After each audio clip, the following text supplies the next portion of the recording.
We have updates on the election as well as the city ordinance taking place in Clovis.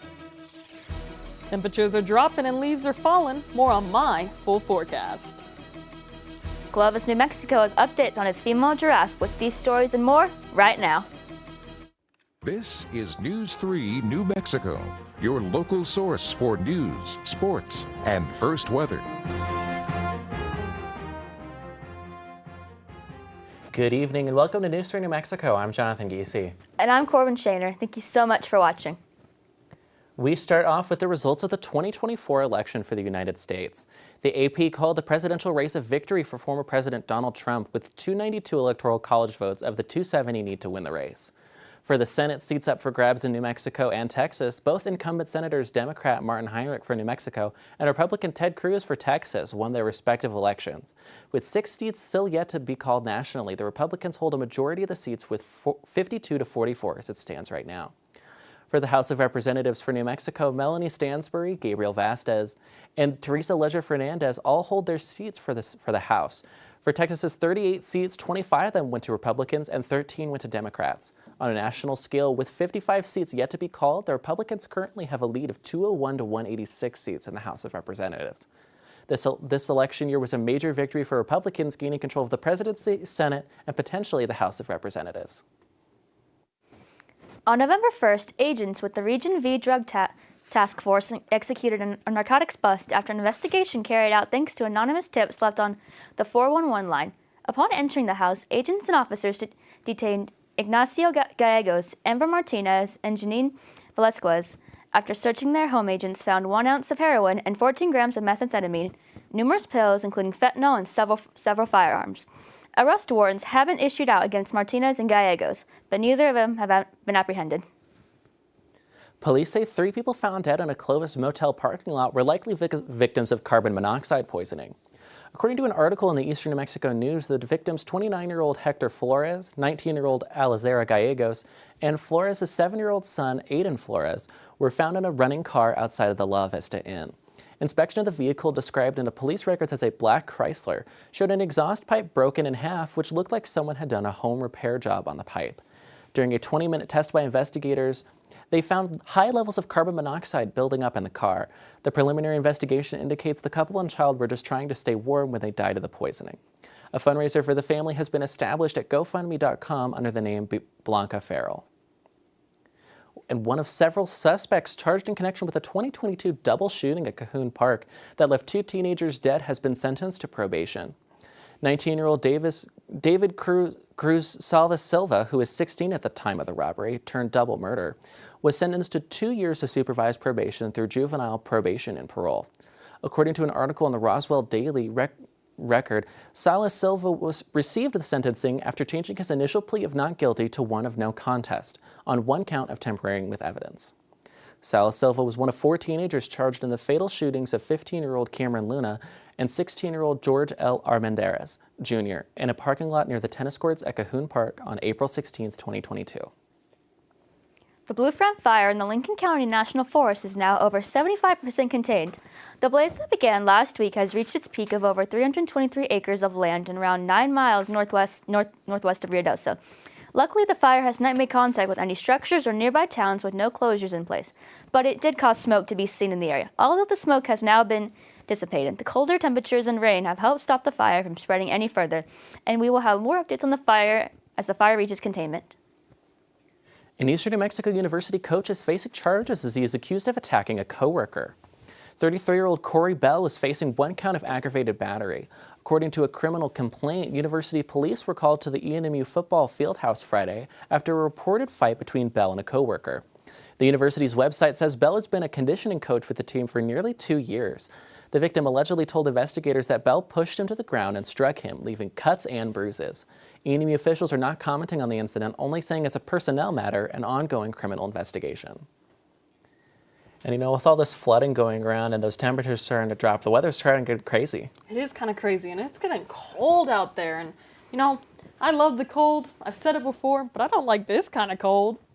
Anyways, we're getting a little bit of rain out here in New Mexico.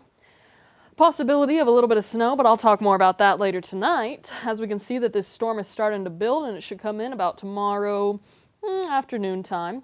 Looking at our 24-hour temperatures right now, however, we're seeing that we're going to start dropping as we go into those early morning hours on Thursday, even all the way down to 28 in Gallup, 43 in Portales, and 43 in Roswell. And we'll start to kind of go up during that mid-afternoon point, not very high, up in 45 in Portales and 44 in Roswell. And once again, we will begin to drop back down as we head into the night. So looking at some cold weather, stay safe out there and stay warm. Back to y'all at the desk. Thanks, Lainey. Homeowners and renters who sustained damage from the major flooding that occurred from October 19th through the 20th are now eligible to apply for disaster insurance through the Federal Emergency Management Agency, or FEMA. Disaster assistance may include grants for temporary housing and home repairs to cover uninsured property losses and other programs to help people recover from the effects of the disaster. To apply, you can either download the FEMA app, apply online at www.disasterassistance.gov, or call 1-800-621-3362. A Clovis City ordinance that bans camping on city property was passed this year in mid-August. It was passed to uphold the integrity of the city and prevent a bigger issue like this, like encampments in Albuquerque or San Francisco. News 3's Emily Wilbanks talked to Clovis Mayor Mike Morris about its purpose. The ordinance that you're referencing prohibits camping in our public parks and in public places, even on private property where the public has access. The ordinance passed by the City Commission was to protect the integrity of public places like public parks and make sure that they're reserved for their intended use. Obviously, we see the encampments in larger cities. We think, San Francisco, we think Seattle, places like that. We've seen on the national news for years now, and you're starting to see some of those larger cities, which include Albuquerque, taking aggressive action to do something about that, because these encampments are obviously not safe. This isn't a safe way for people to be existing, and it's just not in the best interest of a community's health and safety. And while we've not seen that type of thing in Clovis, we're proactive and forward-thinking and want to make sure that we always protect the integrity of these public places and make sure that they're reserved for their intended use. I think everyone agrees that a public park, which is not equipped for overnight camping or living in, is not safe to use for that purpose. And so all we've done with this ordinance is put into local law that the parks are not intended for overnight camping. Mayor Morris responded to allegations from local activists that claimed the ordinance was anti-homeless by saying that the ordinance was only passed to uphold Clovis integrity and maintain safety in public spaces. The Clovis Zoo will soon be without its signature giraffe, but it's also the zoo can have more giraffes in the future. On Facebook, the Hillcrest Park Zoo announced their only giraffe, 12-year-old Jeffrica, is being relocated to Merkel, Texas, just west of Abilene on I-20 for breeding purposes. There she will be introduced to 4-year-old Hassani in hopes the two will mate before returning to Clovis. Renovations are being done on Jerica's barn to accommodate more giraffes, and the zoo expects those renovations to be done in the next 6 months. If all goes well, the zoo expects Jeffra and Hassani to have their first baby giraffe by 2026. And coming up after the break, Lainey will have her full weather forecast for you. But first, here's a look at today's financial market.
Welcome back to News 3 New Mexico. I'm Lainey Carlock.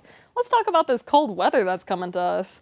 We're looking at a couple storms around the United States, down towards Atlanta, a little bit heading up into the Denver area, and especially down in New Mexico. I did mention there's a possibility of snow, which is what we're seeing build up right now. As you can see on your screen, you're seeing that green, that's the rain, but that pink outline that is sometimes will show up, that's our snow mix that's coming. Possible sleet, possible snow. It's not certain yet. It's not exactly coming to Portales, but that big old storm right here on Roswell is trying to push its way up, which will be aiming for Portales. So do be aware of that. Stay safe out there on those roads that can get icy. I decided to take a look at our current wind speeds going on because with this storm always comes wind. Currently in Farmington and Gallup, nice little breeze at 4 in Farmington and 6 miles per hour in Gallup. However, Portales is resting at 20 miles per hour and Roswell at 13. These high wind speeds is what indicates that this storm could be on its way to Portales. Our current temperatures for today dropping way down. I love the cold weather, but this is freezing. 30 in Gallup and 36 in Farmington. Really cold down there, but 63 in Roswell. That's what I like. And 47 in Portales, as well as 46 in Clovis and 64 in Hobbs. Tonight's lows are going to get real freezing, especially if you're living in Farmington, Gallup, Raton, or Silver City. They're all in the 20s, 27, 28, 22, and 24 respectively.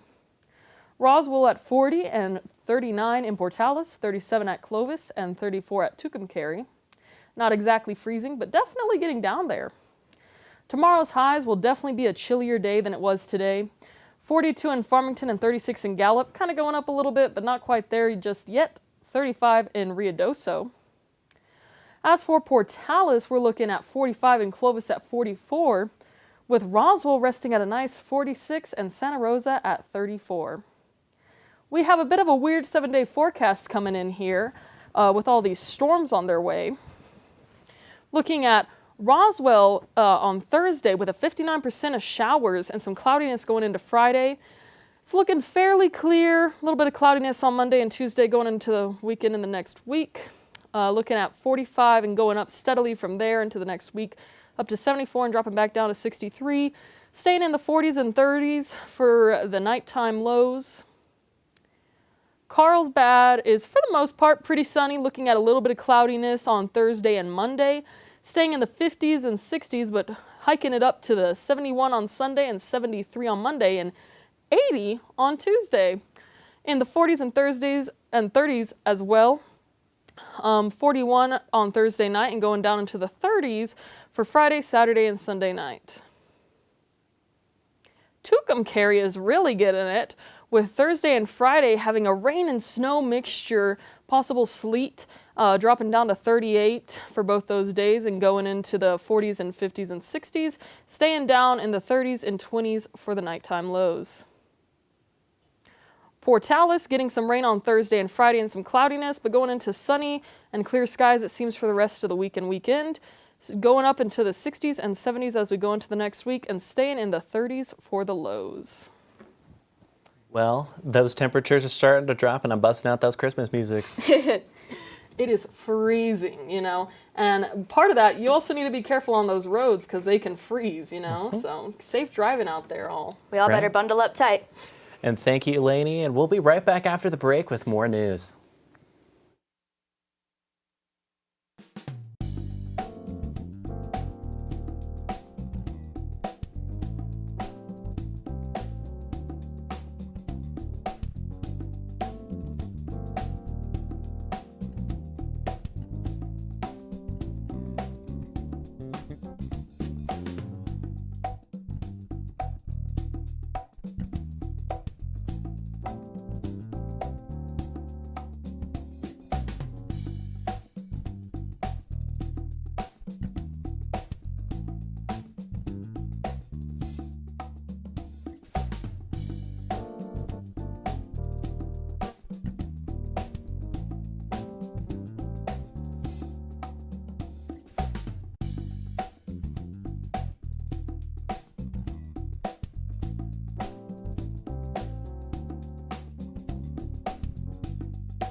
Welcome back. Starting November 9th, the Nurstead Mental Health Clinic will be opening its doors for a warming center. Those stuck outside for whatever reason will be able to go to their new drop-in center at 300 Commerce Way in Clovis. Alongside that warming center, Nurstead will also be offering a sleeping area available nightly from 10 p.m. to 6 a.m. for those in need of a place to rest during the winter season. A struggling bird that relies on New Mexico's iconic piñon trees could be at the center of a lawsuit filed by environmentalists contending the federal government has illegally delayed action to prevent the bird's extinction. The piñon jay was chosen as a candidate in August 2023 for protections under the Endangered Species Act, regarding the U.S. Fish and Wildlife Service to issue a decision within 12 months that hasn't happened yet. So national conservation nonprofit defenders of wildlife sued the agency to compel it to act. Endangered status would mean that bird's extinction would prompt Fish and Wildlife to establish a recovery plan, restrict certain lands, and closely monitor the species population. It can be argued that New Mexico has some of the most beautiful places in the country. A diverse landscape, plants, and animals make the land of enchantment. While there are a lot of incredible wide open spaces, many times one of those spectacular areas is overlooked. In part because it's so near to Mexico's largest city, Albuquerque. We're talking about an area called the Bosque. Our friends at PBS New Mexico bring us the sights and sounds of the Bosque in a series called Our Land. Here's Laura Pascas from KNME's New Mexico in Focus. As the trees drop their leaves, it's easier to spot porcupines napping in cottonwoods and elm trees, or gnawing on bark, or finding the seeds of Russian olives. In the sands along the bank, you can see where beavers have lugged branches, dropped into the current of the river, or excavated holes to reach the tasty roots of tamarisk seedlings. Beavers themselves are hard to spot, but there are signs of their industriousness everywhere. Coyotes call out earlier in the evening, celebrating their hunt, or maybe just singing to the night.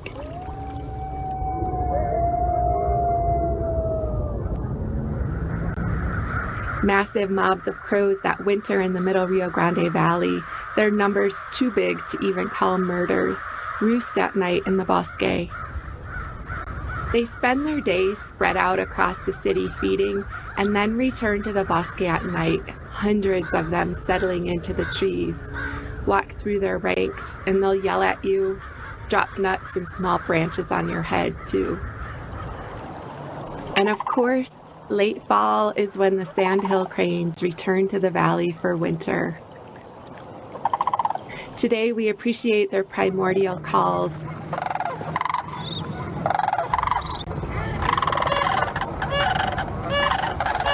And the clunky grace of their landings in the river, where they shelter for the night away from predators. They've migrated here for thousands and thousands and thousands of generations.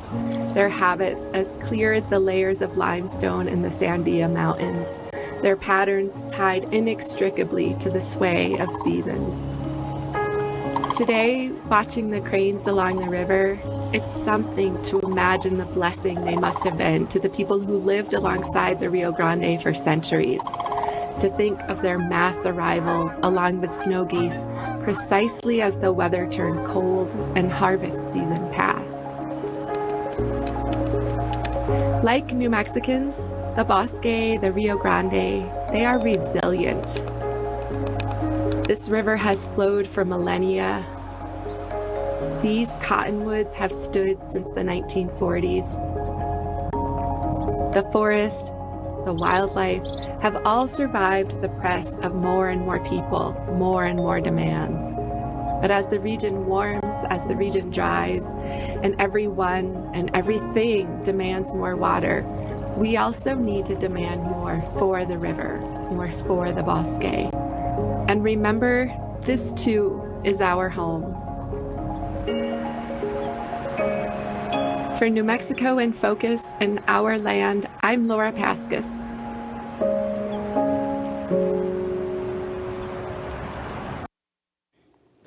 Thank you, Laura, for sharing the beautiful landscape of New Mexico with us. And coming up after the break, KJ will have his sports report for you, so stay tuned.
Welcome back to News 3 New Mexico. I'm KJ Ford, and let's take a dive into the sports world. ENMU girls soccer snapped their losing streak with a big-time win over UTPB on Monday. Louise Godin scored the first goal for the Hounds to take a 1-0 lead in the second half. About 11 minutes later, Sophia Trejo scored off of a free kick, drifting right to left into the top left corner of the net. The Hounds held on to the 2-0 lead to secure the victory in the final home game of the season. The Hounds are headed to Dallas to take on Dallas Baptist this Friday at 6 p.m. ENMU took on Sul Ross for the second time this season. Unfortunately for the Hounds, they were unable to beat Sul Ross once again. An 11-point lead through 3 quarters didn't hold up for Eastern New Mexico University's football team. First-year Lone Star Conference members Sul Ross State outscored the Greyhounds 16-0 in the fourth quarter of the game, leading to a 33-28 victory. On Saturday, the Hounds play their final home game against Texas Permian Basin in a noon start at Steve Loy Stadium. The Chiefs were able to sneak by the Buccaneers and push their record to 8-0. Patrick Mahomes led a 10-play, 70-yard drive on the first possession of overtime to win the game. Mahomes completed 34 of 44 passes for 291 yards and 3 touchdowns. Wide receiver DeAndre Hopkins played his second game with the squad and had 8 catches for 86 yards and 2 touchdowns. The Kansas City Chiefs look to remain unbeaten versus the Broncos this Sunday at 11 a.m. 6-3 Texas Tech will host 6-2 Colorado this Saturday at 2 p.m. This game is expected to be a shootout. Colorado will look to build its Big 12 title chances up, as well as keep Travis Hunter and Shedeur Sanders in the Heisman Trophy conversation. The Red Raiders will look to spoil any hopes of the Buffs coming close to a Big 12 championship. Last Friday, the Portales Rams football team faced off against the Chaparral Lobos. The Rams were able to dominate this game in every way possible, leading them to a 44-19 victory. With this win, the Rams finished the regular season with a 6-4 record. We will have a rematch between the Portales Rams and the Chaparral Lobos for the first round playoff game at 7 p.m. this Friday at Greyhound Stadium. That's all the sports I have for you right now. We'll be right back after this break.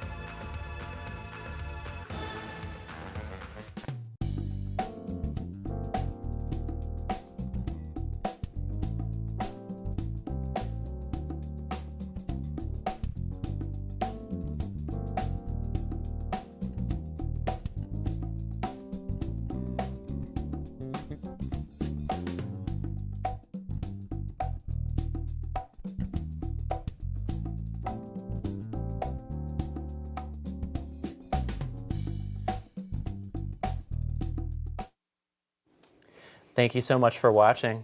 And we'll see you all on Friday. Have a good night.